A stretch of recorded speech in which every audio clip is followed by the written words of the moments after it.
আজকে আবারও বেরিয়ে পড়লাম, হঠাৎ করেই প্ল্যান না করা ছাড়াই অবশ্য বেরিয়ে পড়লাম ঘুরতে।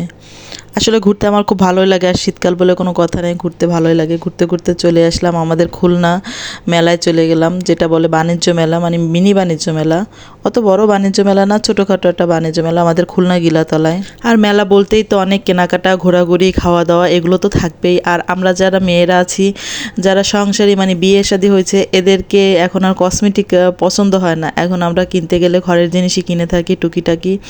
আর এগুলো আমি দেখতেছিলাম কসমেটিকগুলো কেমন প্রাইস, তবে আমার কাছে মনে হয়েছে অনেকটা বেশি। আর এই যে আপনার এইটা দেখতেছেন, এটা নতুন ইউনিক আলো খেলার বাচ্চাদের জন্য। এটা আগে দেখিনি কখনো, ফার্স্ট টাইম দেখলাম। পানির ভিতরে খেলার জন্য বাচ্চাদের এটা তৈরি করছে।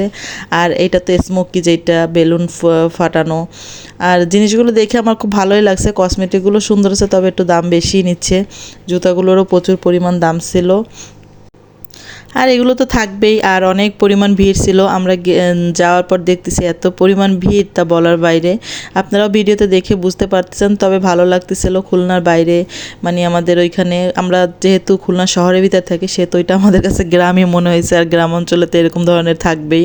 আর এই পিঠাটা আমার কাছে এত ভালো লাগছে, ডিম পিঠা। আর কে কে খাইছেন এটা অবশ্যই বলবেন যে কেমন লাগছে কার কাছে স্বাদটা। আমার কাছে তো খুব ভালোই লাগছে, আমি যখনই দেখি তখন এটা খাওয়ার ট্রাই করি। আর অনেক সুন্দর সুন্দর কালেকশন ছিল, ব্যাগ ট্যাগ, অনেক কিছু ড্রেস, মানে মেলা বলতে যে পরিমাণ জিনিসপত্র থাকে ওইটা ছিল। আর আমি পান খুব পছন্দ করি, সেহেতু মিষ্টি পান দেখেই আমি খাওয়ার জন্য লাভাই পড়লাম।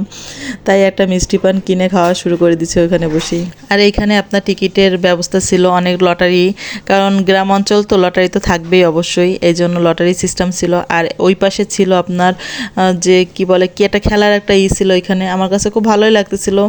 আর অনেক পরিমাণ ভিড়, আমি ঘুরছিলাম, দেখতেছিলাম কি কেনা যায়, কি খাওয়া যায়, এইটাই আমার কাছে তো খুব ভালো লাগছে। আর আমি বেশিরভাগই তেমন কসমেটিক কিছুই কিনিনি, যা সংসারের জিনিসপত্র কিনে নিয়ে চলে আসছি। এইটাই আমার কাছে ভালো লাগে, সংসারের জিনিস কিনতে। হাঁড়ি পাতিল যা বলেন, এগুলো আমার কিনতে খুব ভালো লাগে। আমার মতো কে কে আছেন অবশ্যই বলবেন, যে যারা মেলায় যে অবশ্যই হাঁড়ি পাতিল কেনে এরকম। আর এইখানে নতুন নতুন ইউনিকের কিছু কিছু জিনিস ছিল, যেটা আমার কাছে খুব ভালো লাগছে। আর কেউ যদি এখনও না যেয়ে থাকেন অবশ্যই চলে যাবেন, কারণ এই মাসে 26 তারিখ কি 27 তারিখ পর্যন্ত মেলাটা চলবে। সেহেতু বাবুদের নিয়ে ঘুরে আসতেই পারেন। বাবুদের জন্য অনেক খেলার রাইড ছিল ভালো ভালো, অবশ্যই ঘুরে আসতে পারেন বাবুদের নিয়ে। আর আমি এই যে দেখেন হাঁড়ি পাতিল কিনতেছি, থালাবাটি কিনতেছি, কসমেটিক না কিনে ঘুরে ঘুরে আমি এইগুলোই বারবার দেখতেছিলাম, আর কিছু না। আর এই নৌকাটায় তো আমি আর কখনো উঠবো না, তাই এটা ভিডিও করতেছিলাম, যে কে কে কেমন অনুভূতি হচ্ছে, কে চিল্লাচ্ছে, কী করতেছে, এটাই দেখতেছিলাম দাঁড়ায় দাঁড়ায়। আর খেলার এই যে এইগুলো বাচ্চাদের জন্য, এগুলো খুব সুন্দর রাইডগুলো ছিল। আর আমার কাছে খুব ভালো লাগছে, বাবুদের নিয়ে যাইলে ওরাও খুশি হবে আপনাদের কাছে। আর অনেক জিনিসপত্র ছিল। আর মেলা তো প্রায় শেষ হয়ে যাচ্ছে, তাই যারা যারা এখনও যাননি অবশ্যই মেলাটা ভিজিট করে আসবেন, ঘুরে আসবেন। অনেক ইউনিক জিনিস আছে এখানে দেখার মতো। আর আমার কাছে তো বেশ ভালোই লাগছে, শীতের দিনে ঘুরতে কার না ভালো লাগে। আর অনেকগুলো স্টল ছিল, স্টলগুলো খুব সুন্দর সুন্দর মাটির জিনিসে ছিল, এগুলো আপনারা কিনতে পারেন ঘর সাজানোর জন্য।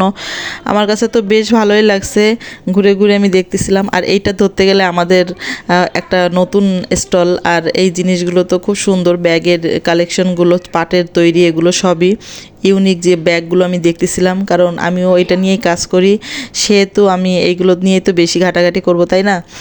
আর এই ব্যাগগুলোর দামও খুব কম ছিল, আমি দেখলাম যে পরিমাণ, খুবই দাম কম ছিল। আপনারাও ঘুরে আসতে পারেন এই ব্যাগগুলো কেনার জন্য। আর এই যে ঘরের অলমেটগুলো, এগুলো খুব সুন্দরভাবে তৈরি করছে, তাই আমি একটু ভালো মতন দেখতেছি। আর দেখে একটা আয়নাতে একটু নিজের একটু লুকটা দেখতেছিলাম কেমন লাগতেছিল, এইটাই আর কিছু না।